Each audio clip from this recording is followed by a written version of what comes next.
But the fact that there was an appeal and then they said, yeah, you're right, that's very un-American. You know what I mean? Very European. So I like that. They actually got a change. Is that the intro?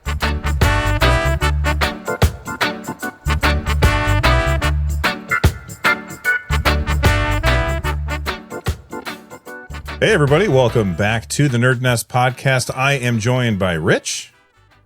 Hey, guys. Don't get carried away. Also, Carrie's here. Hey, everyone. Don't Phawx around. Russ, what's going on, man? Nothing. They took the two good phrases, so I'm just going to show my cup. Yeah.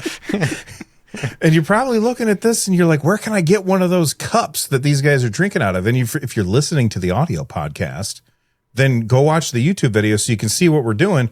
Carrie, can people get these anywhere? No, these are limited edition mugs. There's only us that have them.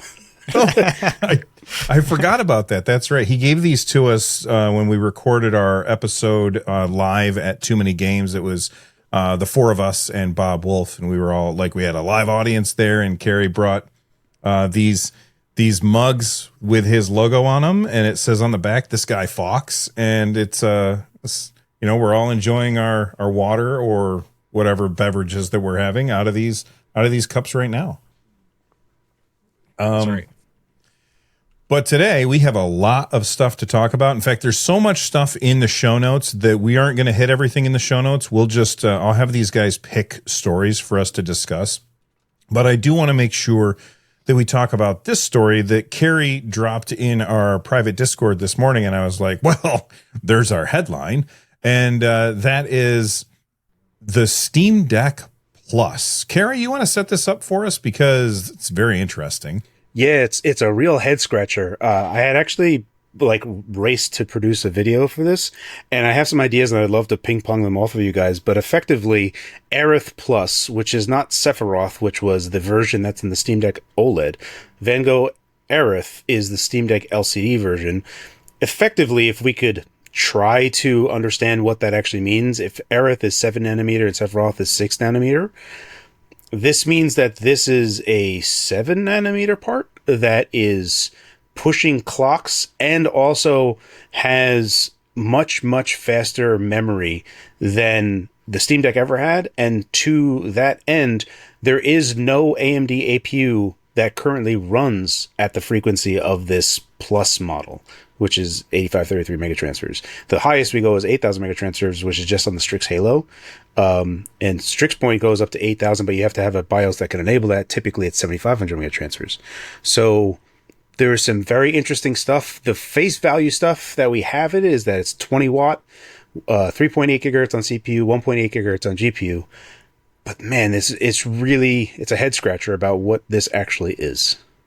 So just to make sure everybody who doesn't pay nearly as close to attention to this stuff as we do, when you say Aerith and Sephiroth, they're thinking Final Fantasy VII characters. What the hell are you talking about? What he's talking about there are like code names for different chips. So essentially, we have the Van Gogh chipset, which is in the original Steam Deck, and that was codenamed Aerith, which Carrie said was a 7 nanometer chip. I forgot about that part. And then the Sephiroth chip was the one that goes into the OLED Steam Deck. Am I correct here with that? Yeah, that's right.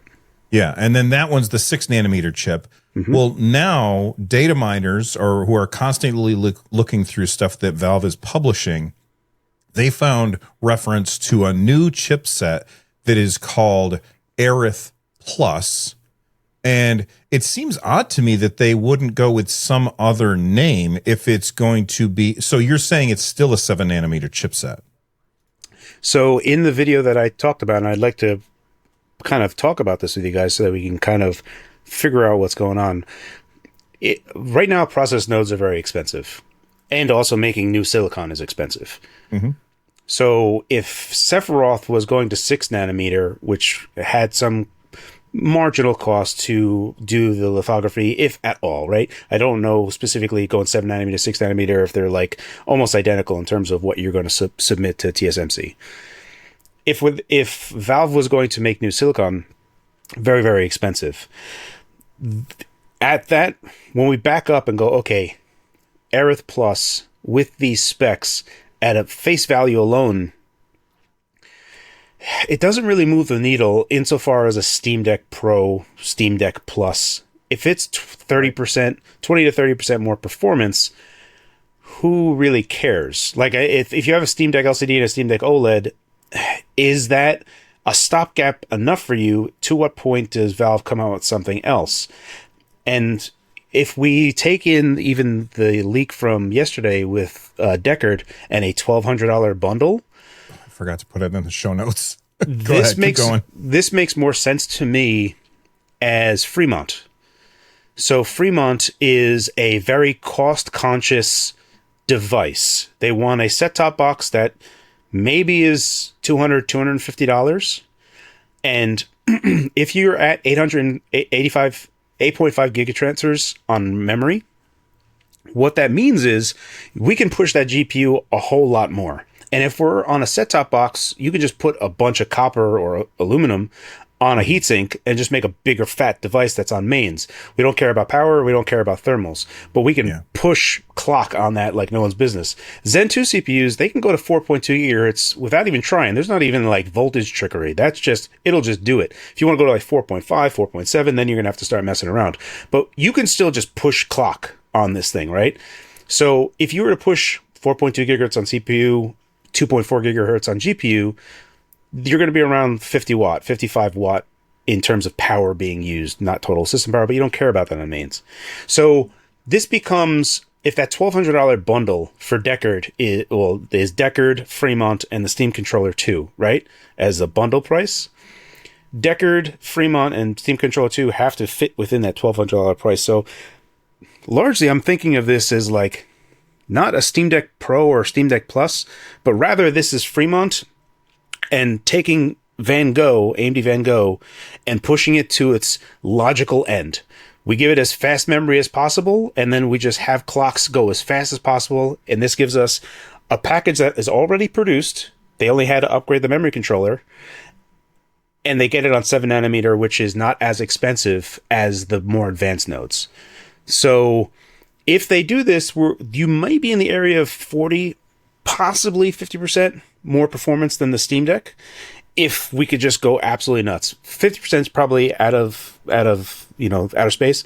40% is like a reasonable upper end of increased performance when you're pushing these max clocks with that new memory bandwidth.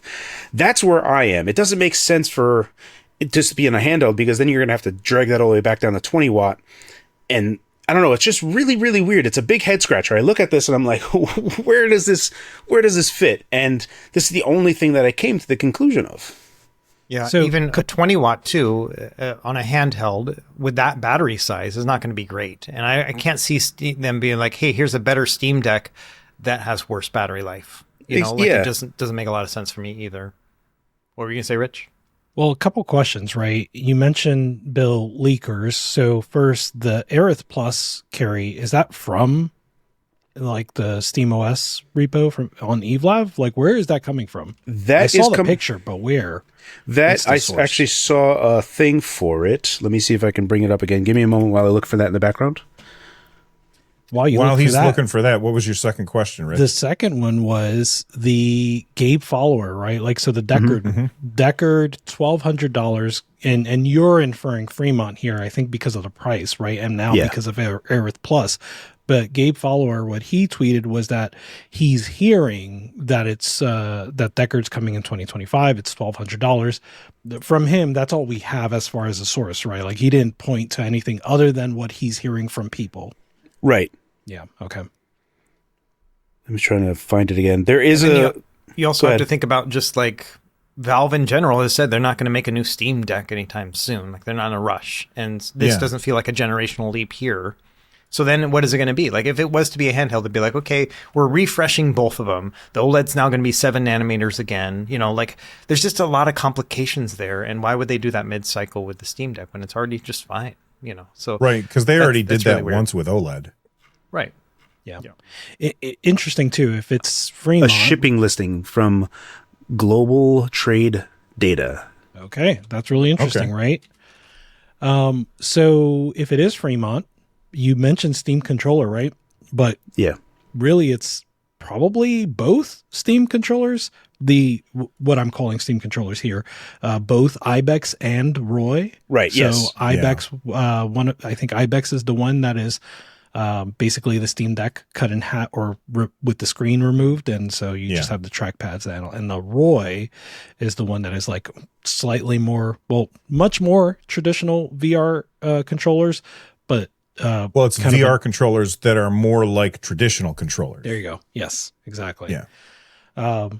And that, I don't know, like that's an interesting proposition, right? Like how many people want to pay $1,200 for this console plus headset plus controllers?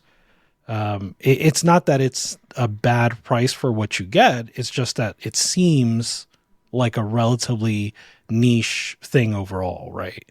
I think that a lot of people will buy, I would assume, and we don't have any inside information here, but I would assume that you will also be able to buy this stuff piecemeal. But if you want to buy the whole shebang, then it's $1,200. Right. And I think that like some people might be like, oh, well, I definitely want Fremont and the Steam, the Ibex Steam controller, but I'm not interested in VR. Maybe I don't have a big enough space in my house to really take advantage of that. Or maybe I don't like VR because I don't want to put a thing on my head and it's uncomfortable and it's heavy. Right. So I won't buy that part. And maybe you get that part for a lot less. And then if you want to get the VR headset and the other controllers, well, you're sitting at home with a really nice graphics card and you don't need to, like, you got a beefy PC. You don't need to buy Fremont or Ibex. And for what it's worth, Deckard is supposed to be able to run without a computer. At least, we've heard a lot of rumors. Yeah, we've heard a lot of rumors that was going to be the case. I think a lot of times from Sadly It's Bradley, we've heard that it was going to be both. It would be able to hook up to a PC so you could take advantage of more power, but you also would be able to just play it standalone without having to plug into a thing, which to me is much more... that's much more interesting to me because I don't want to have a wire hanging down. Right. Yeah, it's the Quest model, right? So I think Quest has largely been a success, and I think it's the right. Also, Aerith Plus doesn't make any sense to be putting in a headset because it'll chew through power like crazy. Right. And then you have to have a heavy battery in a headset that you don't want. I don't see it like everywhere I'm looking. It could be in a Steam Deck. It could be in like a 8-inch Steam Deck Plus Pro with 24 gigs of RAM, maybe a better screen, and when you dock it, it can upclock to the same thing Fremont can. Maybe that could totally be in the realm of happening. Fremont, see, the problem with Fremont is that even when we push memory to as fast as it possibly can, we're going to be like getting like 140, 150 gigabytes a second in bandwidth, right? And teraflop wise, even if we push it to like its max, we're at like 2.3, 2.5 teraflop. And we have half the cores of consoles, but we'd be able to push faster frequency. So how expensive could Fremont be when the Series S is on paper like 2 times more powerful than this? It's $300. So I was waiting to bring this up, right? Like, aside from the Deckard piece, right? Like, assuming that this is thinking about this as just a console or a set-top box, it doesn't seem like even a Series S, right? Like, it's maybe between a PS4 and a PS4 Pro. It's in a really weird like in certain regards. If they had 24 gigs of RAM on this thing, it would alleviate a lot of the things that the Series S is holding back on. And if we went to 4.2 gigahertz, we would have a good enough headroom to have better single-threaded speeds to even do better on that. But we'd have less GPU, which would be severely under the Series S as well as bandwidth. So it's a real head scratcher. It's like when I look at this thing, I'm like, this thing has to cost like $200 to make sense, and I don't know if they'll be able to hit $200. So you mean Fremont? Yeah, Fremont. Yeah. Well, a good point would be too. So look at the framework thing that just came out. That framework mini PC. It's got the Strix Halo in it, and that thing is going like the specs on that are great, but it's just expensive. But they're in like as of this morning, they're in the like sixth round of pre-orders at this point. So people are buying it up. And I think it's an indication that people want a set top kind of PC, a small PC, from someone they can trust. And that's where I think that the Fremont would actually be really reliable. It's like, hey, you like the Steam Deck? Well, check this thing out. And I think that goodwill right there is so much more than like a B-Link or Minis Forum kind of thing. And so that's where I really see it being something really interesting. I find it odd. Like a second ago, you said, Carrie, that Fremont could be like $200. Where are you getting, like, if we imagine that the entire bundle is $1,200, which has Fremont, the Ibex, Roy, and Deckard all together for $1,200, let's assume $80 at most for Ibex for the controller. There's no good reason to buy the controllers without the headset for Roy and Deckard. So those two things obviously go together. Mm-hmm. So you're thinking that the Deckard and Roy together would be like around $900 by itself, or $1,000. Yeah, like exactly like the Index was. Well, okay. That seems weird to me because when Index came out, there were not a lot of options for VR. Mm-hmm. Like it was very early days, but now, like you have MetaQuest, like you have the MetaQuest 3 for $300, and I cannot imagine somebody going out and spending $900. Some people will, but most people would say $900. I'll just get a MetaQuest.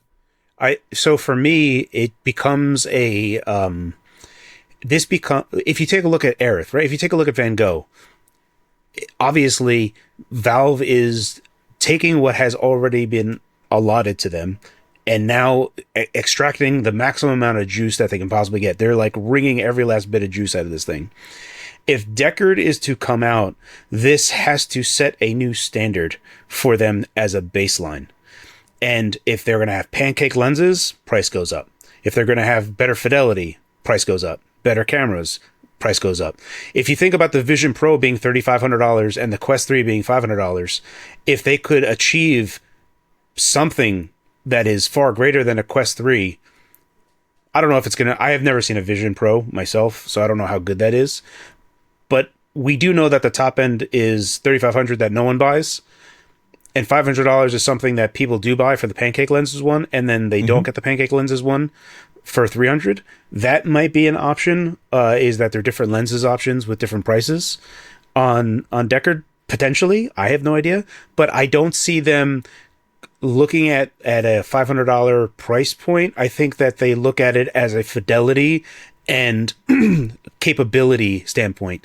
Because for some reason, I don't know why, but there's a lot of people that, a bunch of VR people that are on Twitter, at least, that they were like kind of separate from this whole thing going on. They were saying, oh, VR doesn't have a killer app, from some Xbox person that said this. And they were all pissed off about this. And for me, VR's problem is not a killer app. It's a time investment to get into VR. You have to like make a conscious decision to, okay, I'm going to do VR now. And you need to remove all of those barriers and friction points. You need something that you can strap on, press, and it's on, or just put on and it detects that you're on, and you have great fidelity of looking out into the world. So you're going to need good cameras, good displays. And that barrier of how do you keep a VR headset on someone all the time, you have to reduce that. So right now, Quest 3, it's a thing that you go into and then you take out. But how do you get it past the line to the sci-fi point of view, the Ready Player One point of view, where people keep it on? And I don't think that's possible at this point. Sure, it may not be, but I mean, at what point? Perhaps it doesn't. But I can't. If we just remove Deckard from this, right? Let's not talk about the price point of Deckard at all. If the Xbox Series S is $300 and is 2 times better than Fremont, how expensive could Fremont be? I think that Fremont should be a $400 thing because it has so much more value than an Xbox does because it's a computer. You know what I mean? And you can also grade it against a Steam Deck, and the low end Steam Deck's $400 or whatever. And I think that this is a much bigger uplift from that. And so within their ecosystem, $400 to me makes sense for Fremont. That's what I would expect to pay. Right. So, but that's a hard sell, right? Because there are going to be people that are like, well, Series S is 2 times more performance than this, and you want $100 more. That becomes a problem. Sure. And for what it's worth, when Valve had the $400 model of the Steam Deck, I don't think that they were making much money on that. So I don't think that they have a desire to make money on this hardware at all. So I think that they would be pushing to make this as cheap as possible. And if we are just talking about a box that has the Aerith chip in it that already exists on 7 nanometer, that cost is not that expensive. Yep. Really, it's just going to be on the memory and storage that is going to be fluctuating price. I think they do need to hit 24 gigs minimum. But even inside of that, just strapping a big chunk of copper on there isn't that expensive either. And then that's it. That's all you need. So I think that they can hit 200 to 250, but I don't see it. I see the Series S as this delineation point of where they have to position this. I agree that for us, I think it's interesting, but I think also I don't know. It becomes a hard thing, especially for the gamers, right? The mainstream, because they have no concept of bill of materials sales, like R&D. They don't care about that. They say Xbox Series X 500, PS5 500, this 400, this 1/4 good. I don't, flip table. Right. You know what I mean? It's just like, but going back to the value thing, right? Going back to the value thing, a Switch OLED is $350. Yeah. You know what I mean? And that thing is how many times less powerful than an Xbox Series S. So I think that there's a commodity there. Right. But there's still a commodity piece there. It's like, you're saying all these things like, yes, Xbox Series S is twice as performant, more, cubic units or whatever, but you can only play Xbox games on it. Sure. So there's all that. And I think that not a casual, but just a gamer are going to think along those lines as opposed to, well, with 7 nanometers, they should be, right. But on that same token, I think that the biggest problem for the Fremont is that people might be if anyone is interested in this, there's going to be a large percentage of people who are like, can't wait to play Fortnite on this thing. And then they're going to get it and be like, say, hey, where's Fortnite, guys? And that's going to be a problem. So this will be the ultimate Destiny 2 box. Nope. All right. So Carrie says 250 or 200. Pick one, Carrie. I'm going to say 250 because 200 is way aggressive. Okay. So Carrie says 250. Rich, over under. Realistically, so I mean, I agree with Carrie that it should be, right? Like, I agree that it is a hard sell despite Xbox being an Xbox and not a PC, right? Like, I think it's going to be a hard sell to people, even at 250. I think it's going to be a hard sell for people to be like, yes, I will buy this, as opposed to either the PC that they already have, right? Or if I'm a console player, the console that they already have. So like, what is the reason for switching? Rust, you're like, no, not a chance. But that's what I think it has to be 250 or under, for it to be largely attractive as, let's say, the Steam Deck has been to people. I don't want to derail this. I don't want to derail this. Keep this line of thought, but I do want to have a conversation about if my line of reasoning is sound and what else could this possibly be? Because it's only Steam Deck Pro that pops into my head, but I don't know. Anyway, sorry to pivot there. So go ahead, Rich. Well, one thing I wanted to touch on also real quick is going back to just a question of the price of the whole thing, right? Gabe Follower, in his tweet, he did say that the $1,200, right? He said, Valve want to give the user the best possible experience without cutting any costs. And I think that's, going back to what Carrie was saying about pancake lenses and all of that stuff. Mm-hmm. I think that I think they do see VR as sort of like, we know this isn't like a large mainstream thing. We just are really invested in this space and what it could be in the future. And we want to be there at every turn, delivering the best possible VR that is available at that time. I don't know if it's like practical business wise, but that seems to be where they are headed, or where their mind is at with VR. They have the advantage of being a privately traded, or like a privately owned company. So they don't have to always do things in the most efficient way. They can just do things because, well, we are interested in doing this, and the R&D that goes into building this is going to make the ones that eventually someday you just put on like a pair of glasses and you don't have to take off. And then when you're ready to do VR stuff, you go bloop, and then you're like, whoa, look at me. Neo in the Matrix doing a crazy thing. And then you push it again and you just right back to wearing regular glasses. I know Kung Fu. Right. I know Kung Fu. Russ, you know Kung Fu, but do you think over under on Carrie's price of $250? What do you think it'll be? I want whatever's in their mugs, because I'm just drinking kombucha here, and it's going to be $400, and it's going to sell like hotcakes because people want something like that. I've been reviewing I don't know how many mini PCs over the years, and $400 for something like this that can play all your games, not the best, but it'll work well on your TV. $400 easy from a reliable company. Yes, I am completely in agreement with Russ. I think $250 is a crazy low price. I would love to see it at $250. Don't get me wrong, but I just don't see them pricing it at that particular price. I think he's right. I think Russ is right. This thing is going to fly off the shelves at $400. It actually won't be on shelves.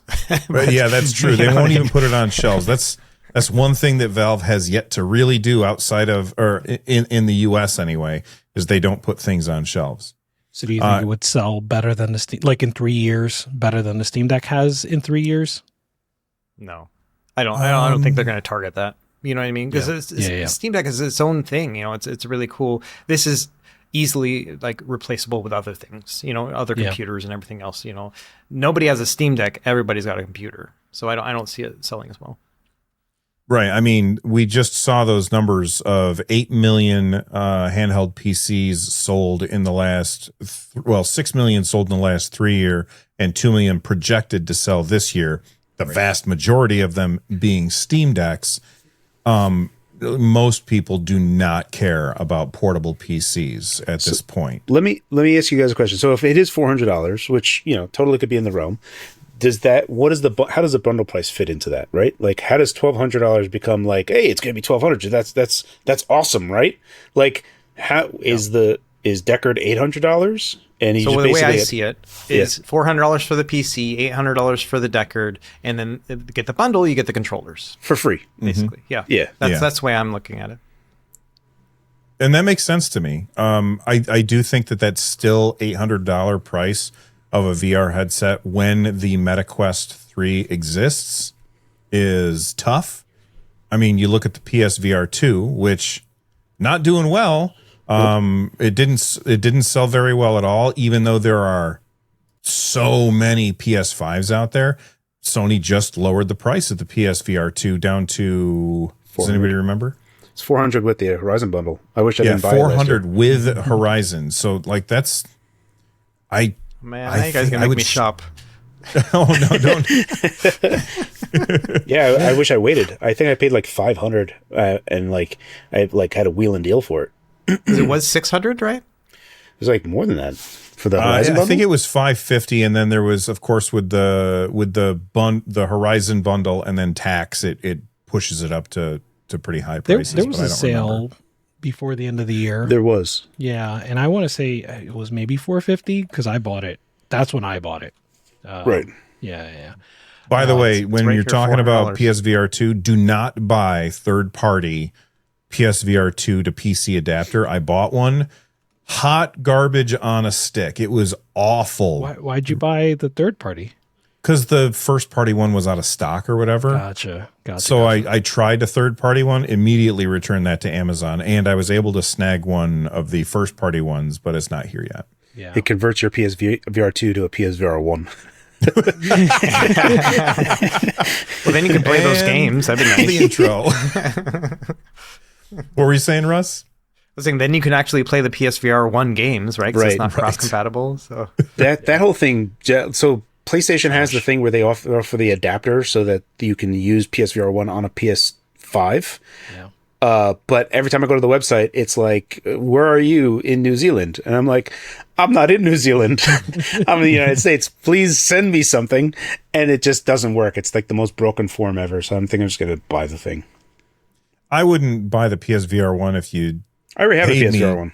But I wouldn't even hook it up because it's like 68 freaking wires. Yeah. You know, you got to get out your diagram. Because how are you going to play those PSVR 1 games like Astrobot? And Riggs. Riggs is awesome. Riggs is a great... I don't think I played Riggs. Riggs I actually played at PAX East when they were like demoing PSVR, and I was like, I actually really liked it. And it's stuck. It's stuck there. It's the worst. Classic All right. Sony. Yeah. Well, so when we talk about the price, Russ answered the question, 400 for Fremont, 800 for Deckard, and the other things are coming. If you get the bundle, you get the controllers for free. Rich, what are you thinking for price wise for these three things or these four things? I'm closer to Carrie. I think that this. I don't know. I don't know what Aerith Plus is for, other than Fremont. So that's the only thing that does make sense, I think. But I just don't see. I don't see it flying off the shelves if it is 400. So I'm closer. I don't see it flying off the shelves at 400. It has again. So I put out a tweet. I was like, Steam Deck sold 4 million with zero advertising. And they're like, excuse me, there's big banners on Steam.com. And I'm like, hey guys, if you see a big banner for Coca-Cola when you walk into the Coca-Cola factory, that's not advertising. That's not advertising. That's just a banner inside the factory. Yeah. Like, don't tell me that it's advertising, because that's not. And there's so many people that were like, oh, they don't advertise, huh? And I'm like, you know what? Come on, man. Right. You're not even, this is like, you're not even trying. You're just advertising just is when you introduce it outside of their realm, right? Right. This is for people who have their homepage of store.steampowered.com, right? How many people have that? It aggravated me to no end. So when we look at this thing, right, like it's only going to be on the Steam website. They're not going to sell it in brick and mortar at $400. I don't know. I don't see it. Like, everyone's going to be like, well, my PC's, I'd rather have a PC. I'd rather, build my own PC. It's such a, it's for people who don't have one. I get it, but oh man. Anyway, it's a tough thing. And I'm envious that I don't have to be in that like decision-making thing, because it's going to be hard, right? I think the RAM price alone is going to make it like a hard pill to swallow. Aerith, the chip itself, I think for like 7 nanometer and taping that out and doing all the stuff, I don't think that cost is all that bad. But to get to at least 24 gigs of RAM, because 16 gigs of RAM is definitely limiting the Steam Deck as it is right now. So if we can just give that an allowance so that like Indiana Jones and all these newer games that really require more VRAM. So if you can just add that to the pool and then push it like crazy, you're just basically maximizing your initial return on investment for Aerith, whatever that was, right? So it makes sense. But man, it's such a but that is, you raise a good point. That is I think that's the threshold, right? Like whether or not it can play Monster Hunter Wilds, whether or not it can play Indiana Jones, whether or not it can play Spider-Man 2, right? Like these are, I think that is the rubric that people are going to be holding a set-top box to in 2025. Right. And I think if we were to push this to its logical end and give it more RAM, I think you would find that it would run Indiana Jones in low settings at like, 720p upscale to whatever. And I think if at the end of the day, it can produce very Series S-like results, then $300 is like, okay, well, it does what the Series S does in various different ways. It does better in CPU, does better in RAM, but not good on GPU. And it's like if it's a mixed bag, $300 becomes this level. But I don't know. It's a weird. I don't know. It becomes weird. All right. $400 with the controller. Well, yeah, It's my I mean, final offer. You wouldn't sell it without the controller, would you? I mean, you could. It supports any controller. It's a PC. This is true. Yeah. This is true. I guess so. I wouldn't buy it without a controller. Like, would you buy a PlayStation without a controller? Would you buy an Xbox without a controller? No, but I buy a PC without a controller. Yeah, but this this is like a set top box, so you expect that it would have a controller with it. You know, I don't know, man. Like, for some reason, people still omit PC out of all conversation. The Forza Horizon 5, right? There's like, oh, PS5 Pro is going to be enhanced for Forza Horizon 5, and it's like people are melting down over this, and it's like, well, they should. Microsoft should be making the best version of FH5 that they can for the PS5 Pro. They should do that. And people are melting down, and it's like, oh, now the best version of Forza Horizon 5 is on PS5. I'm like, no, it's actually on PC still, and it's been there for years, but you are omitting it for some reason that I can't quite understand. Yeah. And because they don't own a PC. That's the thing. But they Carrie. don't own a PS5 either. The people that are complaining. Yeah. Right. And the point of it is that there's that contingent that do not see PC as a console, and it's a foreign alien voodoo box that they don't want to touch.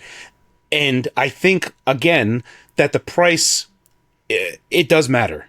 So if they really want to push this, it'll be as aggressive as possible. What that means, I don't know, but it's a real weird thing, and I have no idea. Maybe I'm completely wrong, and it is a Steam Deck Pro that's going to be $1,000, and I have no idea what's going on. Well, so whatever. Go ahead. The original leak, I'm realizing, came from, sadly, it's Radley, right? Like, surprise. And in his original tweet, he's like, I have no idea what these might be intended for if it launches, like if whatever it is launches. So he's like as befuddled as everyone else. Well, whatever it is, it's very interesting and fun to talk about. If you are listening to this and you're like, I got to tell these guys all the reasons that they're wrong. I just signed up. There's lots of ways that you could do that. You could leave a comment on the YouTube channel, but I just signed up for this thing called VoiceCast, where people can send in they can go to voicecast.app/nerdnest, and you can record your voice telling us what you think and send it in. And if I decide that it's something that I want to play on the show, I will play it for these guys, and then we can talk about what you think about this. Again, that URL is voicecast.app/nerdnest. Taking that, hold on, honey, someone on the internet is wrong, to the next level. That's right. That's one of my favorite memes. Yeah. XKCD is the absolute friggin' best. All right, let's move on to other topics, and we've got so much stuff. Russ, I want you to pick one of these topics, and let's talk about it. What do you think? Yeah. So there's one about the Nintendo eShop. So they are delisting the first game, and it's Super Famicom or Super Formation Soccer, known as Super Soccer in the West, and it's only being taken down from the Japanese like this is if you have the online account, Nintendo Switch Online, you get all those free games, and there's a bunch now. The article said 315. Yeah, but that's also including like your updated Nintendo 64 version. So you got to pay extra for those, But either way, there's a lot of games on there. You can just play them. But this is the first time where they're taking one away. And so, of all the games to take away, this is probably maybe one of the best, But and it's only in Japan, right? And so the West ones, the Super Soccer ones, are still around. But it probably has to do with licensing. They mentioned in the article that basically the ownership on the Western side versus the Japanese side is different, and so it's probably something to do with the original ownership on the Japanese side. But it just goes to show that you don't own these games. I mean, we never have, Right. I've always been a proponent of I would rather have seen a virtual console than the Nintendo Switch Online streaming kind of thing, not streaming, but Netflix style thing. And so this is probably, I don't know, like an indication of what we may see 5-10 years from now, and that what's going to happen when this goes away, because it's not an if thing, it is a when, Right. And this is just the first sign of it. So I thought that was interesting. I don't think that there's any. I think that Nintendo has said multiple times, look, we want to fix the problem with the account systems moving forward. where each time we had new hardware, they were like, okay, we're starting fresh. And then this is really the first time they were like, okay, your accounts carry over. And, so Nintendo Switch Online is going to carry over. If you subscribe to it, you'll have it on the Switch 2 as well. I don't see a world in which Nintendo removes Nintendo games from it, like the first party stuff.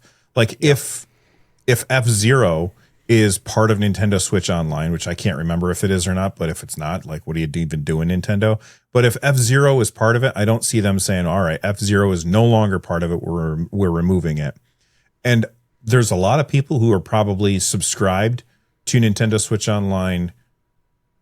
I wouldn't say that they subscribe for these retro games. They probably subscribe so that they can play games online, because you can't otherwise. You could at the first year of the Nintendo Switch, but then they turned on Nintendo Switch Online and said, okay, online play is no longer free. And the added bonus are these, the subscription gets you access to these retro games. But maybe I'm wrong. Maybe there is somebody out there who like, they said, oh my God, it's, what's the name of that stupid game? Soccer, Jumpy Super Man. Super Soccer? Super Soccer. Oh my God, it's Super Soccer. Formation Soccer. I got to subscribe for Super Formation Soccer. And now that's been just yoinked out from under them. That's ridiculous. Rich, I will what do you say, think? just my go own ahead, 2 Russ. cents is that I did not buy Nintendo Switch Online until these games started coming up. Not Super Formation Really? Soccer, but as soon as the Super Nintendo games and stuff popped up, I was like, all right, now it's worth $20 a year for me. This is all pre my channel, So now I don't know if I think it's really worth it. But at the time, yeah, that was what kind of pushed me over the edge. Okay. I stand corrected. Russ is one of those unicorns that subscribed for that. Rich, what do you think about them yanking a game from their subscription service? So the part about them yanking it, right? Like, that's a little bit out of their hands, like in terms of the licensing, but I think that Russ hit the nail on the head in terms of just, this is not really a great deal for the consumer, the subscription model. I think it works sometimes, but overall it would be a better model if I just got to keep the virtual console games that I bought on Wii U, and you kept that from Wii U to Switch, And from 3DS. Wii, right? From Wii to Wii U to Switch, 3DS, right? Like, it was all one virtual console model, and you got, when you bought a game, you kept it for the existence of your library. And I think that is a better deal for consumers, or at the very least, if you offer both, right? Like, that way someone that wants a subscription can have the subscription, but at least I can buy the game and keep it forever. Now, Nintendo has always been about reselling you Mario Brothers for however, since Game Boy, Game Boy, right? Game Boy Color, you could rebuy Mario. So yeah, I bought it so many times. How many times have you bought it, Rich? At least like 4 legit times, at least. Russ? Easily. Yeah, I'm trying to think. So let's take Mario 3, right? So Mario 3 on the NES, then bought Super Mario All-Stars, then bought on Game Boy Advance, right? Yep. And then played that on my DS, and then sure from you there, bought it on Virtual Virtual Console on the Wii. Mm-hmm. I never had a Wii U, but then, and then again with Switch Online now, I can, so that's 5 times or whatever. Carrie, how many copies of Super Mario Brothers can you reach from where you're standing? No, directly, none. Oh, okay. Oh, he's looking. I really don't. No, I don't think so. No. I only bought 3 copies of like Mario that I can remember from like Nintendo, Game Boy Advance, and Super Nintendo. When Super Nintendo had like the All-Star version or whatever, like there was all of those wrapped up. The first remake. Yeah. So, that's 3 times is how many times I rebought it. And I guess, again, 4 times if you technically consider it, because I bought the 3DS day one, and sales of the original 3DS were so bad that they lowered the price, and then as a consolation to everyone that bought it day one, became Nintendo ambassadors, and they gave you like 40 ROMs for free. For free. You paid $70 for 40 ROMs as part of that Nintendo ambassador thing. So 4 times, I guess, if you include that. Yeah. Let us know in the comments down below how many times you bought Super Mario Brothers. We keep buying these games over and over, which is why I have absolutely no problem emulating them, because we've all paid for them plenty of times. Anyway, anything else to add about this particular story, you guys? All right. Carrie, why don't you pick a story from the list here? And so the one that I would like to talk about would be Fable, because we were touching base on it, and it was supposed to be a 2025 game, and it got moved over to 2026. For me, I feel like it makes a lot of sense, because 2025 from Microsoft's output was already like stacked for 2025 for a single publisher to be pumping out. For me, I don't think it's. I'm going to say that I do not think. So I think Fable's delay is affirming that Grand Theft Auto 6 is coming out this year, rather than they delayed the game because it needed more time. I think it's the other way around. It's like, oh, this is going to come out around time GTA 6 is coming out. I'm like, well, let's not do that. That's just silly. Rich, what do you think about Fable getting... Wait, hold on. Last week, when we put Fable on our hype lists, did we say that we thought it was going to be delayed? I don't believe we did. Nope. Okay. No. Rich, it's and if you missed the hype list episode, there's 2 of them. Go back and listen. What do you think about this, Rich?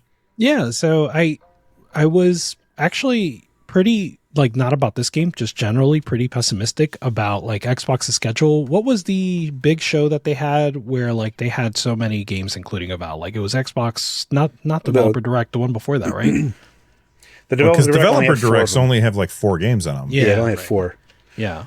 But they had a show back in like November or October, I want to say, and they were like firing on all cylinders, right? Like it was Avowed, it was Doom, it was Indiana Jones, it was all these games. And at that point, I was a little bit like, I don't think they can do all these games when they say they can do all these games. It's like one a month. It's like, here's another one. Right. How about another one? Right. Yeah. And Nintendo did that in its Switch launch year. Nintendo launched one every single month. Right. Yeah. What were you saying, Rich? I was going to say, to their credit, they've been landing those schedules, right? Like they've been hitting on all cylinders as they promised. So I've been impressed, in the fact that like Fable doesn't make it into 2025, like not that big of a deal if they think, it'll make for a better game, or even if it's just staying out the way of GTA 6. I can't blame them. So yeah, I think it's cool. I think it's fine. I think it's a good thing to delay. If you don't think that the game is ready, then delay the damn game. I'm so tired of broken games like landing and then they're like, okay, now we got to fix it, and everything that you do in the first month is going to be not worth your time because it's going to be buggy and janky as hell. I understand that when you make these huge games, there has to be there's always going to be some jank, because you don't have just the ridiculous number of players testing things out. You need somebody to run into problems in order to identify them. Delaying it to 2026, if it makes for a better game, I am all for it. Russ? Yeah, I'm all for it. Like I think Fable's always wanted to be a big game, and I think this is maybe the first time where it's going to actually be a real big game, and that's going to take time. It's going to take polish and whatnot. And in the article, the guy said, we've got a lot of confidence in this developer, in the Forza developer, and so that kind of makes me think one or the other. It's like, okay, maybe they do have all that confidence, or maybe they don't, and they're just trying to make it happen. They're trying to speak it into existence. So I don't know. I'm hoping it's fine, but they've got to have some sort of hurdles. Going from car racing games to this kind of game, this takes years of work. So. Right. They say it'll be worth the wait. What are they going to say? Right. It's going to suck, everybody. Although I don't You'll think have it's a pretty going good to suck. time. Yeah, I don't think it's going to suck. I'm pretty excited for it. I don't remember where I put it. Actually, I can tell where I put it in my hype list. I put it at B tier in my hype list. So yeah, same. I'm looking forward to Fable. Yeah, it's interesting. I think if anything, again, for me, it just reaffirms like that they heard something, right? Like they talked about, hey, Rockstar, you guys still coming? Yep, we're still on track to delay Fable, and that's all that happened. But yeah, I mean, I also personally from Fable 1 on the original Xbox. I hope that they redo this and like take it as their own and make a whole new universe, because the old Fable is gone. Like it's been so long, and it was by Lionhead. It's just it's in new hands, and I would hope that there is no real connection, so insofar for like the old ones. I hope that they really take it as their own and try to push it as far as they can. So I'm curious about it. I hope that it's going to be cool, but I'm looking forward to 2026 for whenever that comes out now. Rich, pick a topic. I think I know what you're going to go with, but maybe you'll surprise me. No, surprise. I'm going with the Balatro topic. Oh, not surprised at all. Go set it up. Tell us all about it, man. Yeah, so Balatro has, they appealed their PEGI rating. So in Europe, PEGI rated them originally PEGI 18, based on kind of gambling themes and things like that. And so they appealed that, and they won their appeal. So they're now rated PEGI 12, which I think, by the way, like still too high, right? Like, I mean, yeah, I agree. Also, as part of this appeal was Luck Be a Landlord. So Luck Be a Landlord has also been adjusted to PEGI 12, which again, very similar to Balatro in that it has like a gambling adjacent motif, but it's not gambling at all. It's like solitaire, right? By the way, they're for those of you games. who That's have the not funny been thing for watching, me. oh, sorry, Russ, what were you saying? I was going to say they're math games. Like I want younger people to play it because it's good for 100%. math. Like I like think about like integers and all that kind of stuff. Like it's always a function for me. Anyway. Oh, nice. I will say, for those of you who have not been watching the NerdNest podcast since it started 91 episodes ago, on the very first episode, Rich is the one that told us all about Luck Be a Landlord. So go back and check out that first episode. You could see how young we all looked. The hope in our eyes.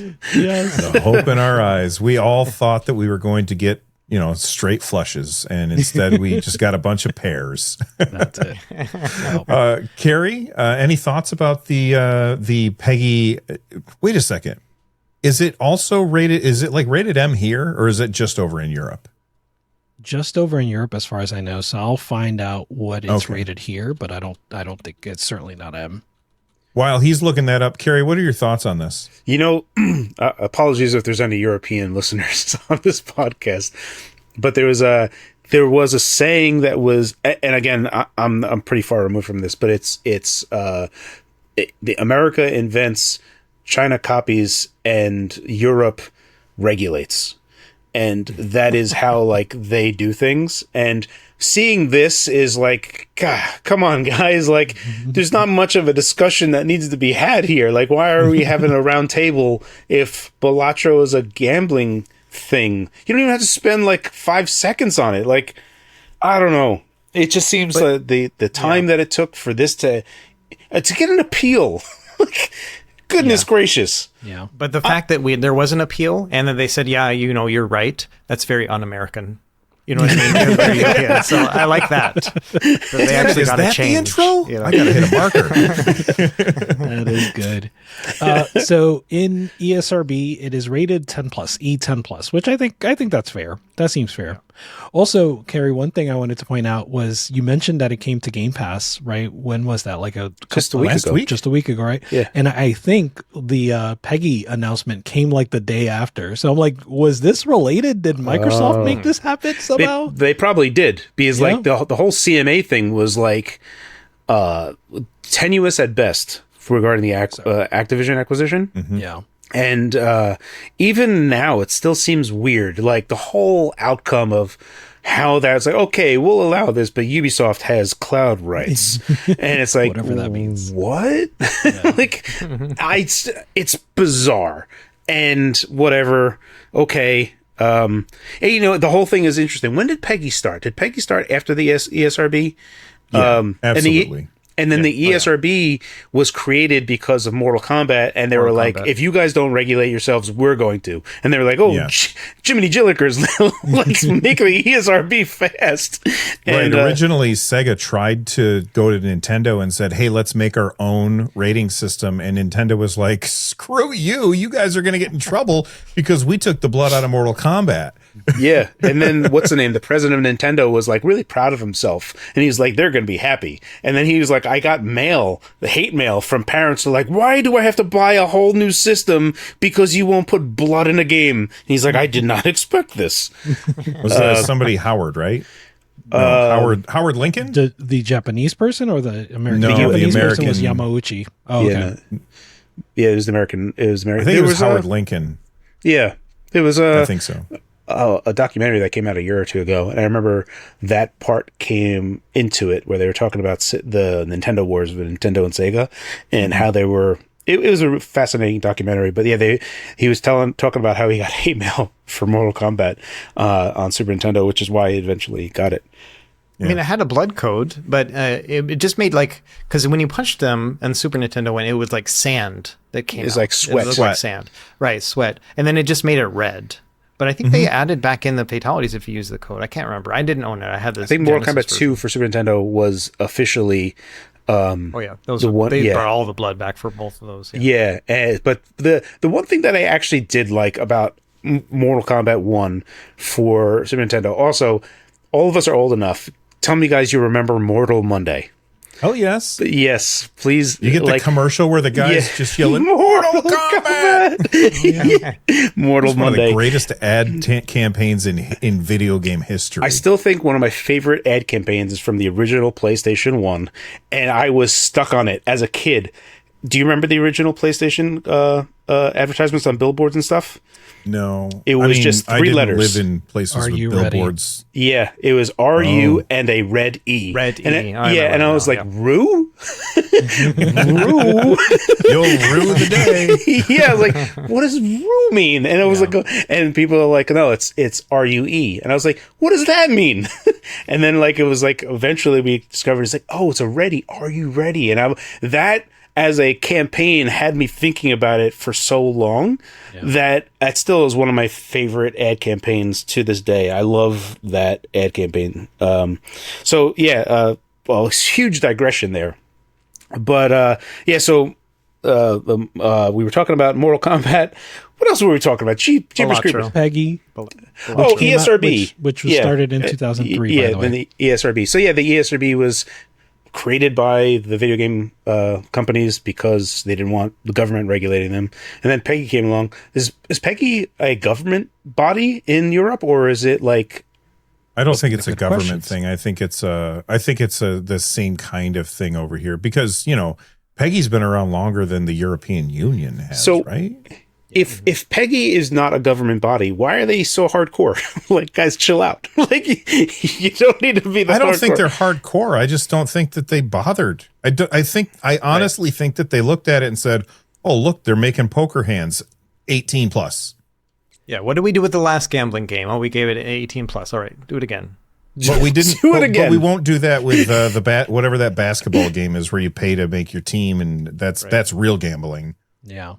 Yeah, I think you're right, though, Bill. I think, it was an indie game, right, that probably wasn't expected to sell very much at the time. And they did it. They put what they considered the requisite amount of effort into actually rating it, which was not much. So they're not hardcore. They're just lazy as all get out. Yes, exactly. Exactly. It's just the intern, that poor guy. Yeah. Just feed it to the intern. He's just stamping things. I have only a second to do these things. Yeah, he's got a chart, basically. He's like, okay, gambling, card, 18. I guess with the amount of games that are coming out in Steam, this guy is just flipping switches nonstop. He's like, just getting blasted with images. I can't imagine. Yeah. He's got a whiteboard on the wall, and it has the rules, and somebody walked by and smeared it, and he's just like, I don't friggin' know what it said. Well, anyway, I guess there you have it. Balatro is doing they won their appeal, and I think that's really good news. Although I agree with Rich. 12 is still too high. It turns out the next lower one is 7. So okay, sure. But I think 10. But it's just cards. It's not. There's no gambling. That's I think E it for should everybody. be 7. It should be E for everyone, in my opinion. Yeah. I think that's fair. Let us know what you guys think. Anyway, I want to talk real quick about Final Fantasy VII Rebirth. It's like vindication for us because it says this is over at IGN. It says after failing to meet expectations at launch. Square always has ridiculous expectations. Let's put that into context there. Final Fantasy Rebirth, when it comes to Steam debut, shoots up to number 3 on the US charts.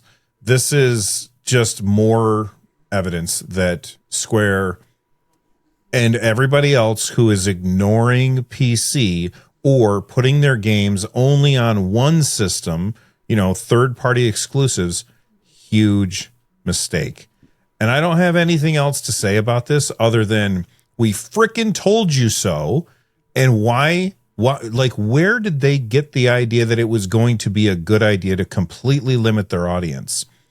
And if you listen to what they say, they always say it's because it makes it easier for us to develop the game for one system and then port to another. And that's fine, but tell everybody that it's coming to other systems if that's what you're going to do.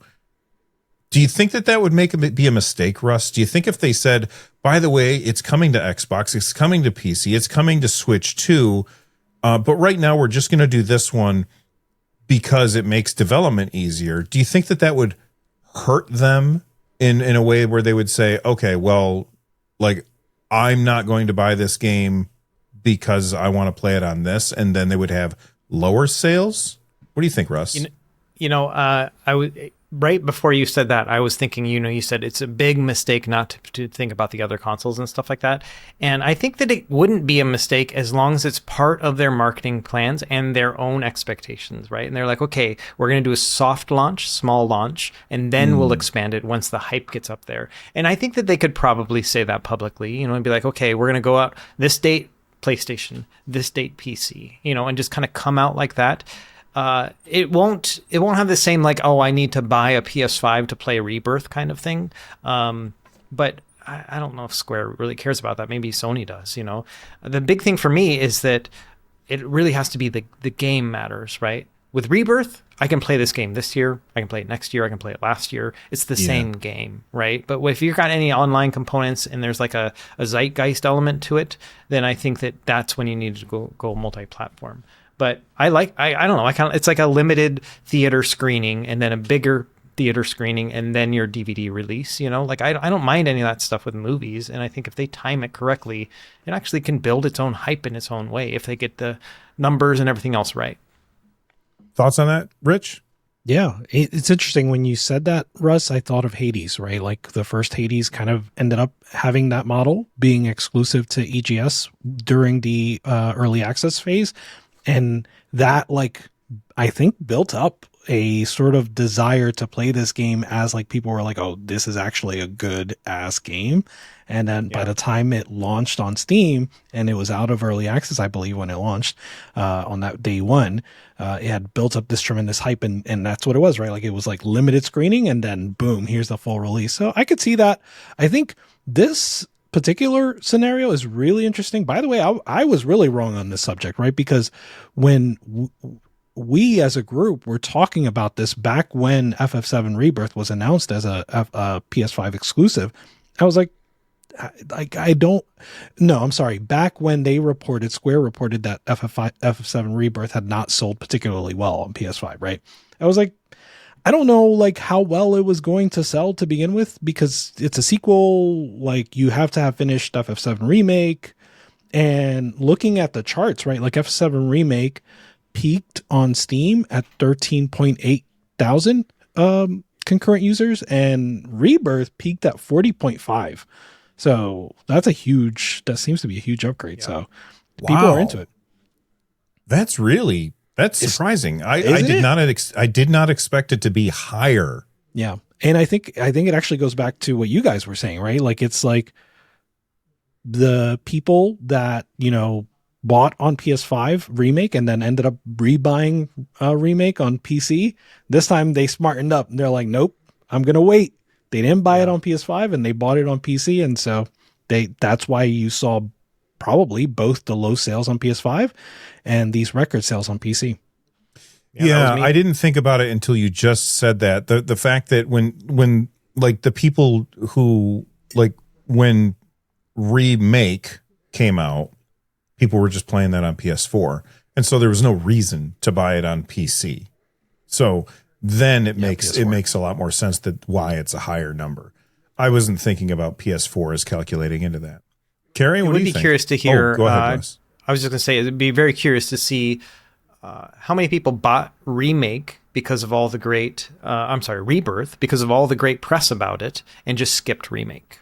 You know what I mean? Like they just watched the YouTube video of it, and maybe they already played the original, and they're like, I can just jump in mid game. You know, it's like how many people played Mass Effect 2 versus Mass Effect 1? I feel like Mass Effect 2 had a larger base. You know, Uncharted 2, same thing. You know, Carrie, are you somebody who feels like I can't play this game because I haven't played the first one? I have to wait. I have to play through the whole series, or do you jump in on number 2? It would really depend on a number of things about like how, if the story specifically like compelled me in any given way.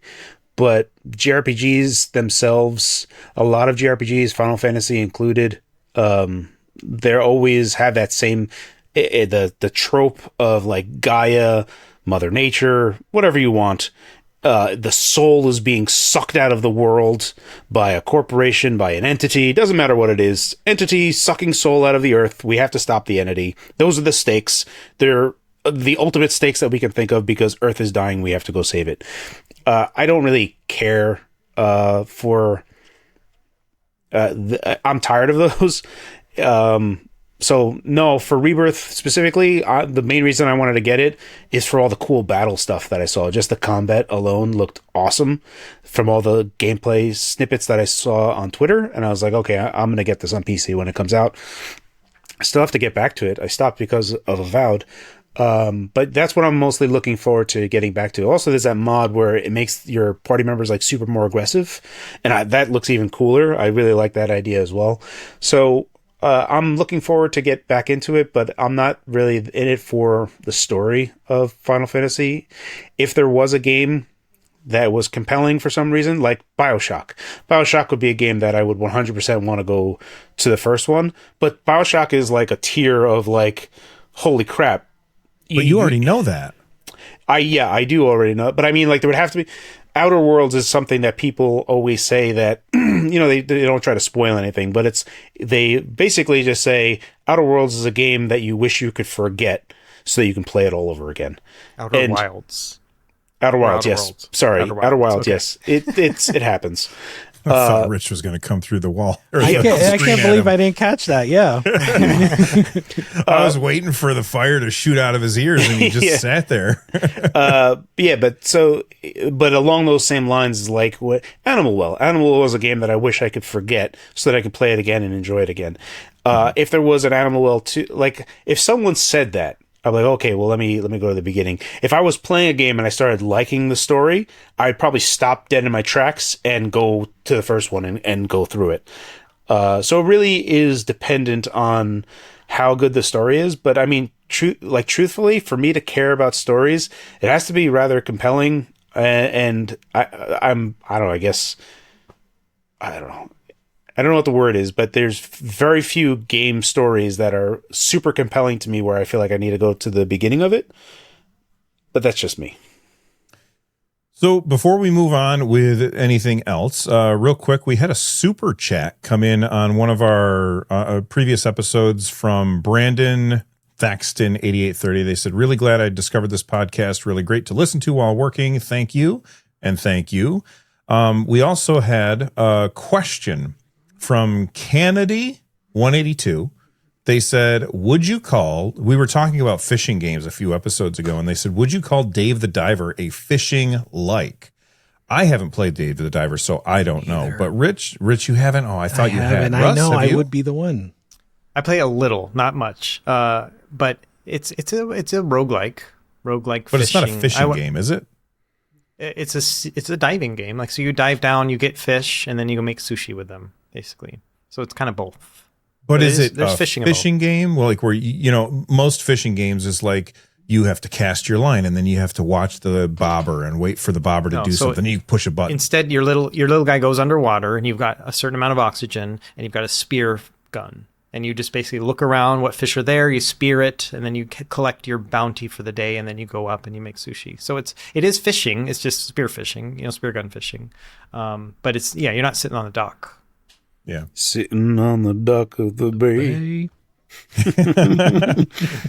Carrie, is it a fishing like? No. Or no? No. Definitively, he says no. Yeah. And he has nothing else to add. Speaking of Carrie, somebody said, folks listening to the podcast without the video, this is from Stuart Templeton, folks listening without video are really missing out on some meticulous hair this episode. That was last episode. Yeah. He was not talking about me.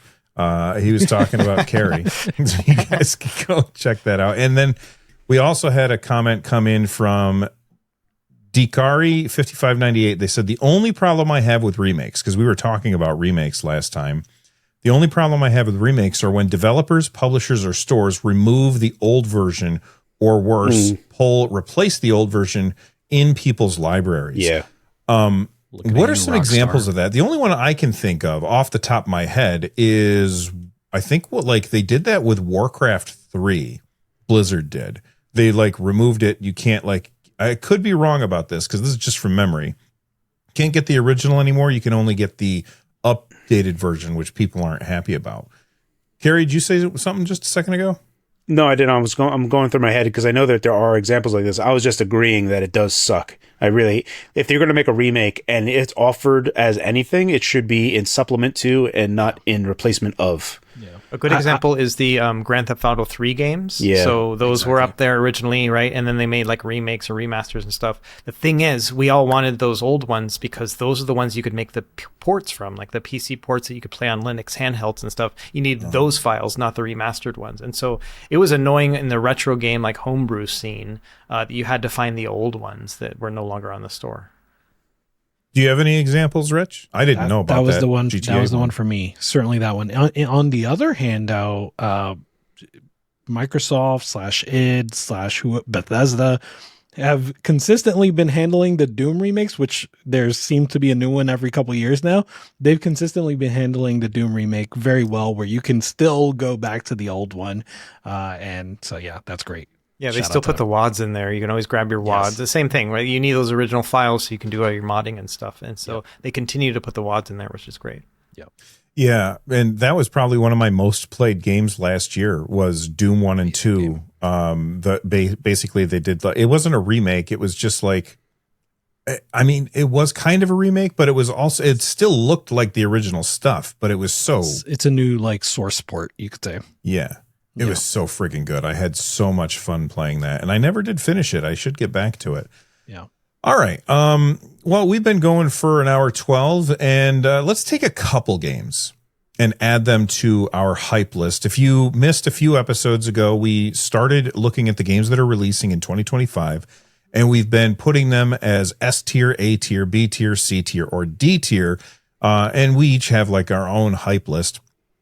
Little mea culpa. Last episode, I said I was going to put them on the screen at the end of the episode. And when I was editing, it takes me hours to edit this show, and I just completely forgot. So hopefully I remember this time. But Rich, pick a game from the bottom, and we'll see where we're going to put it in the hype list. What do you think? From the bottom, bottom of the actual list that we have?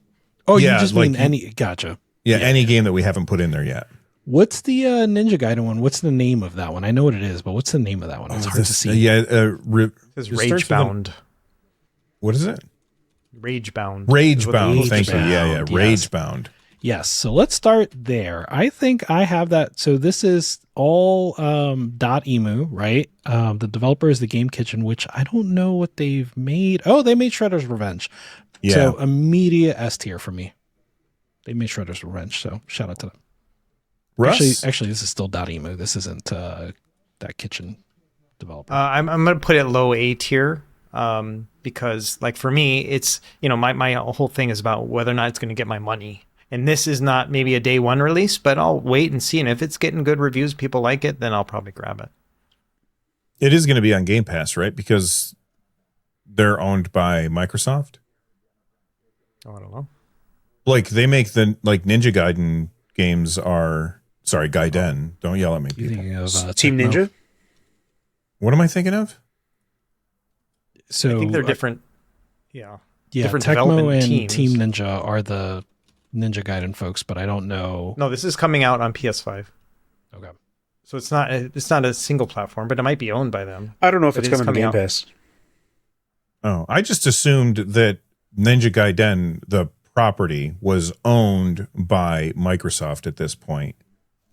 I don't know. And even the Xbox games eventually came to PlayStation 4 in Ninja Gaiden Sigma. So Ninja Gaiden Sigma 1, 2, and I think 3. So okay. Yeah. It's So, Tecmo. Oh, it's Tecmo. Okay. Yeah. All right. Well, Russ, where are you putting it in yours? You said high A? Low A, yeah. Low A. 'Cause Okay. I think it is interesting, but I'm also like, I'm a terrible gamer, so I'm like, are there going to be difficulty settings? That's what I'm thinking myself too, because it's not enough just to buy a game. I want to play it too, and so that's going to be a factor for me. Carrie, where are you putting it? So this falls into that same weird trap for me, like Marvel Rivals, where I am worried, like how Russ is in like difficulty. I anticipate there to be, I want it to be hard, like how it was, like Nintendo hard, and I don't have the time to really do that. Like I've been putting time into Avowed. I think I'm like 30 some odd hours into Avowed, and I have to really devote time to do it. Like I'm putting things on the back burner just to play this game. So to play a Nintendo hard game is committing oneself to, greatness. And I don't have the time to commit myself to greatness for a game at the moment. So it's a low B tier for me.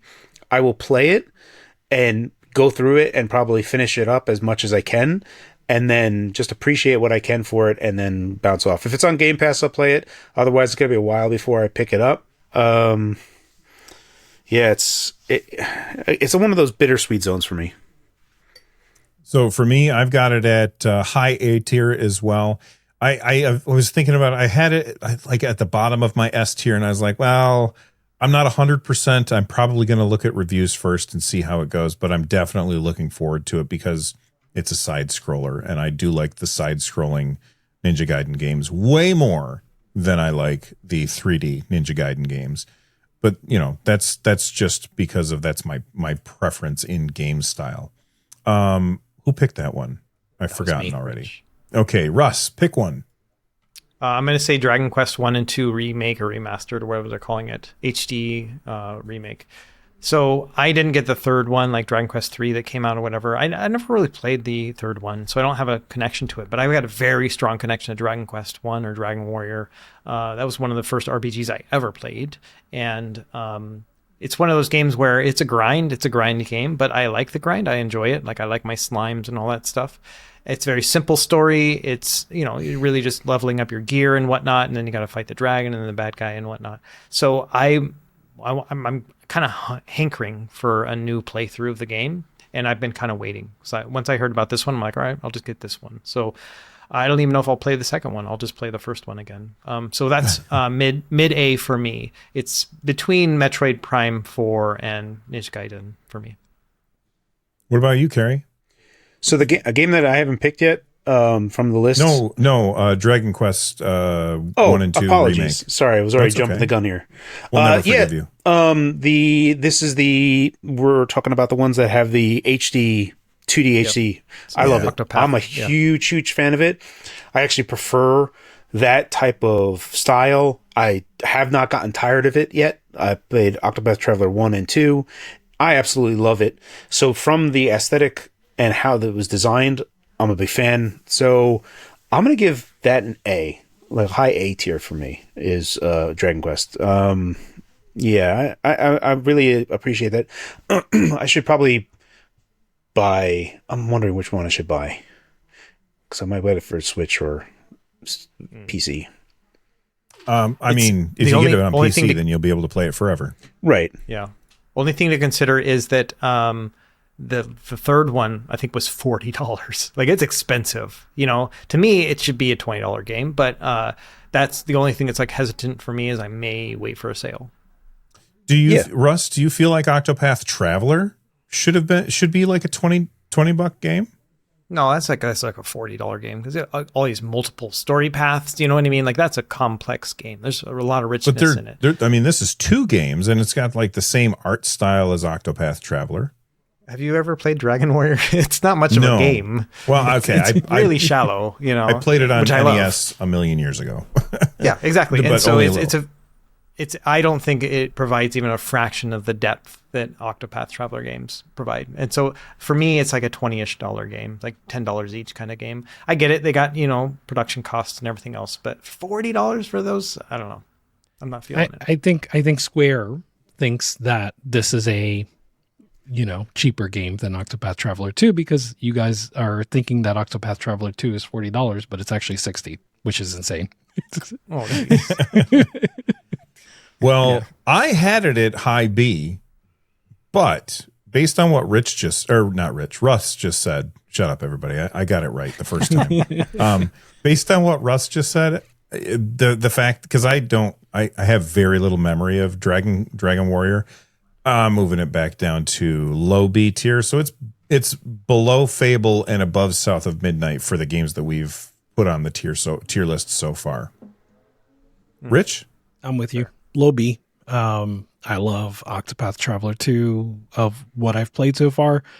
So I do love that style, but yeah, I don't really love like those early proto 16-bit RPGs, like, or this was 8-bit, right? Dragon. Yep. Yeah. I don't have an affinity for them. I think they're cool, but I didn't really enjoy them as a kid. Carrie, pick a game. Let's throw it on our tier lists.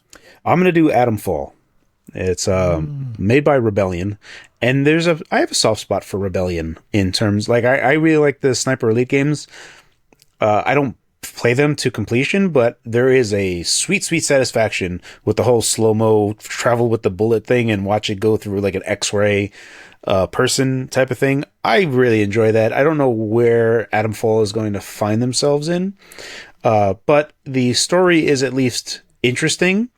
And it's Fallout, but British, right? Yeah. That's the one we're talking about? Yeah, Atomfall. And so this month is going to, well, this month, I'm already like March, right? So March is tomorrow for us. By the time people see this, it's March. So this week, what's awesome, I'm on call this week, which sucks. So I'm nonstop working Saturday and Sunday. I got so much crap planned. But the day that I am off, every Thursday of my on-call is like the best day for me because it's the furthest distance I can be from the next time I'm on call. And this Thursday, March 6th, Split Fiction comes out. I'm going to buy it. My son and I are going to play it. And I'm going to look forward to just doing that like as a celebratory thing of me no longer being on call. But then at the end of this month, Atomfall comes out. It's a Game Pass title. So I'm looking forward to it. This month is a good month. This year is awesome.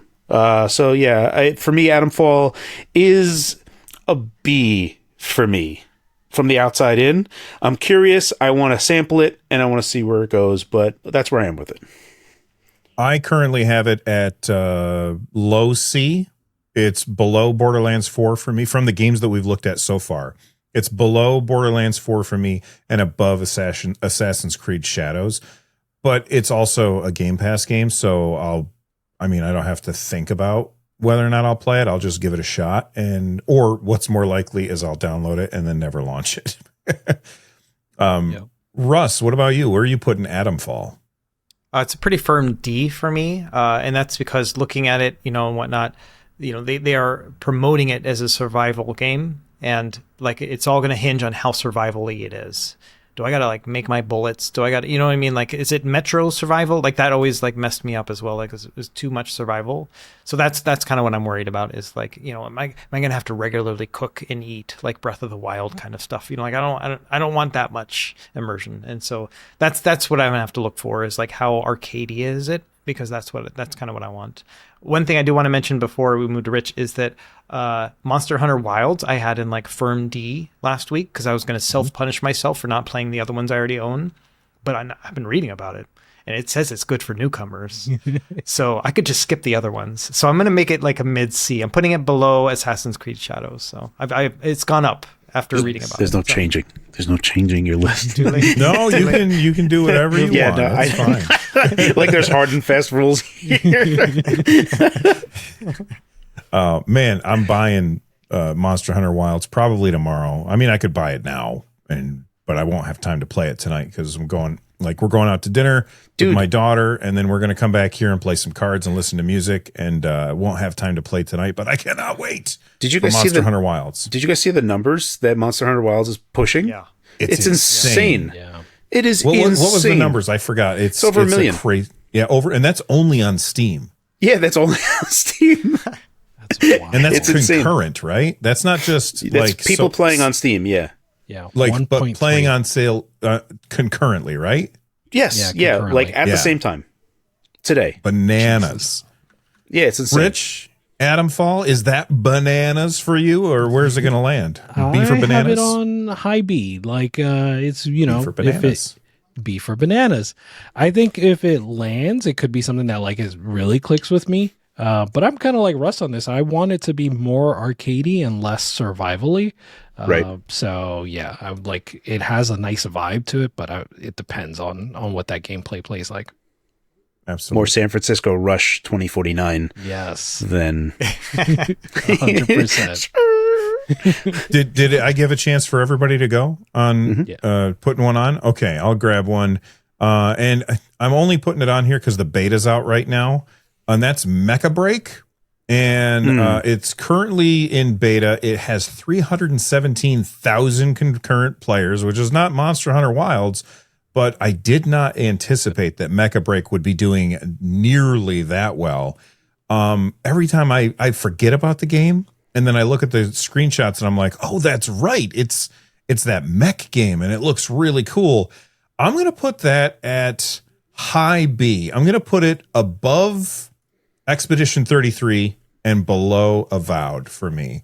And it would have been lower, but now that I've seen the beta doing so well, I'm like, okay, maybe this is something to pay attention to. Russ, where are you putting Mecha Break? I'm looking. I didn't really spend a lot of time looking at this one before, but I'm seeing multiplayer third-person shooter. I'm like, that's. I don't like doing online, so it's just me, the way that I play. So it's going to be like a D. Just again, my willingness to spend money on this kind of experience, and so yeah, I'm going to put it like mid D. Russ, I think, or not Russ, Rich. God damn it, Rich. It is twice. Enris. No, I've never made that. I've made that mistake in the history of this podcast. So, Rich, last week we talked about a game and you were like, oh, I'm going to, I have to decide if it's enough to tear me away from Marvel Rivals. Right. Well, is Mecha Break something that you think could? I am putting Mecha Break right next to that game, which was Fragpunk. I think it looks pretty fun. And yeah, it fills a similar space as Fragpunk and as Marvel Rivals. So I don't think either of these games are going to be enough to tear me from Marvel Rivals, but they are enough that I'm interested in. So I'll download the beta. I'll try it out. And then I think this one's going to be free to play as well. So I'll download it probably and see if I like it. But yeah, probably not comparison to Rivals. Carrie, what about you? Mecha Break, where's it land? B for bananas? Yeah, I'm going to put it for B for bananas. They're, so like looking at it being played and trying to like understand how you would play it looks fast. And there's always been a game that I've wanted to play, but more for like Ace Combat. Imagine Ace Combat like this. Have you guys ever seen SWAT Cats? The cartoon? No. You never seen SWAT Cats? It was on like Cartoon Network and stuff. Anyway, the intro part, they're like running, they're like getting suited up, and they go in their jet. And there's a part in there that I've always wished has been in air, like Ace Combat type of games, where they literally like flying super fast and then like bank and then shoot off in another direction. And Mecha Break gives that feeling for me, where it's just like frenetic. So I'm looking forward to like actually trying this out, because I get I liked Virtual On, and I do like mechs, and there's two styles of that, right? Like you have the very heavy, clunky, like ka-chunk type of mecha, and this one just looks like straight Gundam plus, right? Like, and that's I like how it looks, so I'm gonna give it I'm interested in it. I'm very interested in it. I want to see what it's like. And then you said it was B? It is a B, sir. Okay. So real quick, upcoming games. I just wanted to let people know about the games that are coming out in March. We've got Age of Mythology Retold coming out March 4th. 2 Point Museum, March 4th as well. Split Fiction, Carrie already mentioned once. Dragonkin the Banished is coming out March 6th.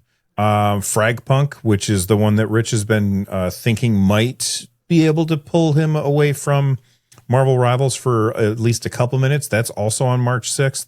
Then we have Suikoden 1 and 2 HD Remaster, which also comes out March 6th, which is also on our hype list. So let's take a second and put that on our list. I'm going to put it on my list it's going to be below Fragpunk, but above Pokemon ZA. So that's where it's landing for me. Russ, Suikoden 1 and 2 remakes. Where's that landing for you? It's actually like mid B for bananas for me because I never played the PS1 versions and I've always wanted to, and this feels like a good place to jump in. So I do have some interest in getting this. Rich? High B for bananas. So Suikoden 1, I really enjoyed it. And Suikoden 2 was one of those that like I really wanted to play. It was one of those that was like early in the like hard to find category for PS1 games, and immediately it's going to be very popular. Yeah, immediately like jumped up in price. So yeah, I want to play Suikoden 1 and 2. Carrie? B for bananas for me as well. It's I'm also in the same thing. I've always heard fantastic things about it, especially the first one. So yeah, I would like to officially go through it and play through it, in official capacity.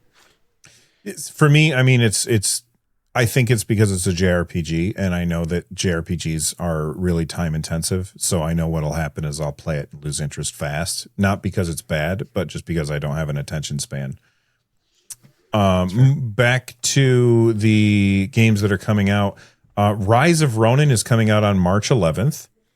We also have, I'm just scrolling through the list here, 33 Immortals, which we already put on our lists in a previous episode. That one's coming out March 18th. No, wait. No, 33 Immortals is a different game, right? Yeah, there's two 33 games. Oh my God, really? I think it was that last episode I specifically said I'm just calling this game 33, and now I'm not allowed to because we have another 33 game. You done did it. Yeah, and then this one I didn't know was coming out so soon. Xenoblade Chronicles X Definitive Edition. It's another huge JRPG. I played it on the Wii U. It was really cool, but it had the worst sound mixing of any modern game that I have ever played in my life. Strange. Well, you were like trying to hear a conversation and there's music happening in the background and you cannot hear what the characters are saying. It's probably like 5.1 channel, and they put it in the mid channel that you don't have. Yeah. You're like, it was what? Yeah, it was really frustrating. And then we already brought up Atom Fall, which is the 27th, and then the first Berserker is also on the 27th. So there's other games that are coming out, but just thought I'd mention those real quick. Carrie? Assassin's Creed as well. Did I miss that? Yeah. I thought that was delayed again. Well, Berserker, this says March 20th. Berserker you're right. is on the Next Fest demo. So if you're looking to play that, you can actually just give it a little whirl. Give it a little, how do you do? By the way, we had 1,000 people leave comments saying that we were wrong about the anime that was related to. Yeah. It was Dungeon Fighter or something. Oh. Sorry. So it's not a Berserker, not familiar. Then. Yeah, I'm not the name of the game is Berserk. The first Berserker or something, but it's not related to the Berserk anime. It's related to the Dungeon Fighter something. It's something I'm not familiar with. Today I learned. And today we all learned that on this day, 30 years ago, Star Wars Dark Forces was released. Carrie, I asked these guys before you arrived if they had played it. Neither of them had, I believe. You have. That's what I thought. This game is so freaking good. I had so much fun with it. What are your thoughts on Dark Forces 30 I'm years trying ago? to remember, but I think that this might be the game. I actually still have it. Crap. Reaching up and grabbing it? No, it's Cripes. Where is it? No, It's this okay. may We not don't be need it. to know where it is. There's a Star Wars game that came out for a PC 90s, and there was the Microsoft Sidewinder, which had force feedback on the joystick, so you would feel what was going on. But there's a bunch of Star Wars games I had, but I definitely had Dark Forces. This is more of a Doom clone, right? It's a Doom clone with Star Wars sprites. Yeah. It's a lot of fun. I liked it a bunch. The 90s were a special time for PC. There's a bunch of games that I enjoyed playing there. For some reason, I don't know why, but Gangsters from IDOS sprung to my mind. But just thinking of Dark Forces, I was like, oh yeah, I was supposed to be playing Gangsters at that time. Yeah, big fan of it. I did own it. I owned a number of Star Wars PC games. Some of them I didn't like. I'm trying to think. Definitely the Super Nintendo ones I wasn't a big fan of. They were weird. Ridiculously hard. Yeah. I think more or less that was it. It was just punishing. And it was, I felt, I don't know. I remember not liking it, but the PC stuff I really enjoyed. There's a TIE Fighter one as well. Yeah. X-Wing versus, so there was X-Wing. No, I think it was TIE Fighter came first. And then X-Wing came after that. And then there was X-Wing versus TIE Fighter. And TIE Fighter, God, I dumped so many friggin' hours into TIE Fighter on my PC. I absolutely loved that game. You ended up becoming Hand of the Emperor at the end. And as you progress through the game, you get a tattoo on your arm that just gets more and more detailed as you get promoted throughout the ranks of the Empire. But I loved that game. And I would if Lucasfilm, is it Lucasfilm or LucasArts? Do they call it Lucasfilm Games now? It's LucasArts. Oh, now? Oh, I don't know. Now. I don't know. Well, if whoever makes the Star Wars games, they made an announcement tomorrow that they're making a new X-Wing or a new TIE Fighter game. Oh, man. My head would explode. I'm trying to remember the game, but it was one of the biggest parts of using the Sidewinder was the lightsaber, and it would boom, boom, and you would feel when you were using the lightsaber. Dark Forces 2, I think, was the one where you could play as a Jedi. Yeah, I remember that. That was awesome, and that took forever. I got the Sidewinder. The PC stuff was weird at that time.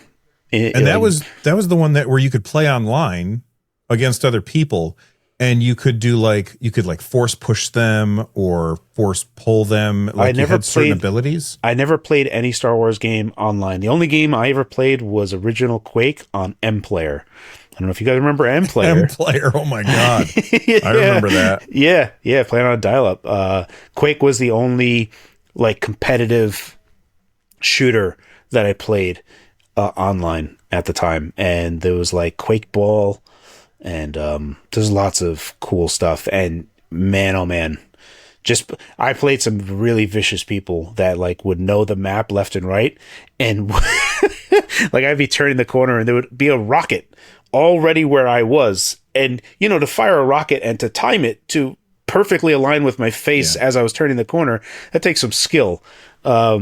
Yeah, I miss those Quake days on MPlayer.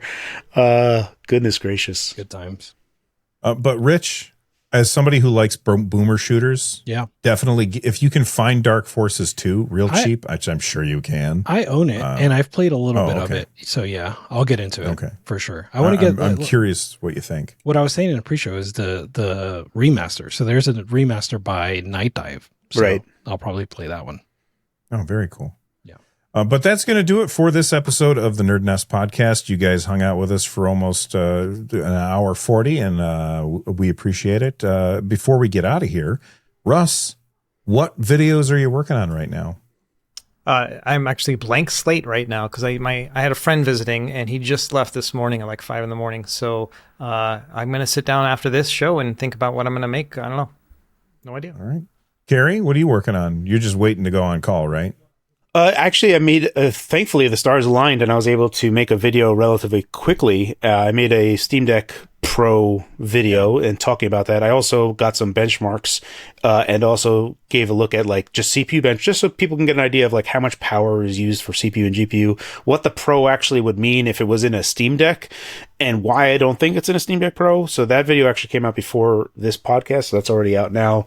The only video that I'm working on, I still am working on like collective benchmarks, CPU wise, looking at Zen 2, Zen 3, Zen 3 Plus, Zen 4, and Zen 5, so that we can see on a power scale where all of those line up, and you can get an idea of like how much better every generation has been, also with node bumps. I think it largely applies just to handheld people, but that's the video that I'm ultimately still working on. Okay. Rich, what are you working on? Or are you just too busy playing the thing? Marvel Rivals. Yeah. It's funny because the thing does have some hard counters. Like, granted, things do get rocky against flyers, but his controls are solid. He's a bedrock Did you just for say, the team. I'm sorry.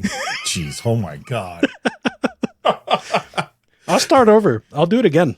Yeah, because I interrupted because I was like, I didn't think you did it on purpose. Let's hear the whole thing again. And I'll do it again. If you guys can one up his puns, do so in the comments. Let's hear them. So yeah, it's funny because the thing has some hard counters. Like, granted, things do get rocky against flyers, but his controls are solid. He's a bedrock for the team. He makes everyone on his team bolder. So yeah, he's fantastic for a tank. And anyway, look, here's the thing. Here's the thing is right. Nice. Oh my God. That was beautiful. That was wonderful. You should just go on Twitch, man. You should just be live streaming nonstop. Yeah, no doubt. Are you playing this on Steam Deck? What are you playing it on? No, I'm playing it on PC, mouse and keyboard. Okay. Yeah. I'd love to see a video from you, just like why I love this game. 10 minutes. I'd love to see it. I can do that. I can definitely do that. I have also been playing as the Thing, and he is incredibly fun. He is my favorite character right now. So Rich and I cannot play together. No, we played together. Actually, I played Invisible Woman, and you played the Thing, right? First round, I played the Thing. Then I let you have him the rest for the 2-3 rounds that we continued playing. So it was awesome. Because Rich is actually good, and I like, so he can play a lot of different characters. I'm just like, I can only do a couple things, man. But that's going to do it for us for this episode. Thanks for hanging out with us. We will see you next week. Stay rad, everybody. Bye-bye.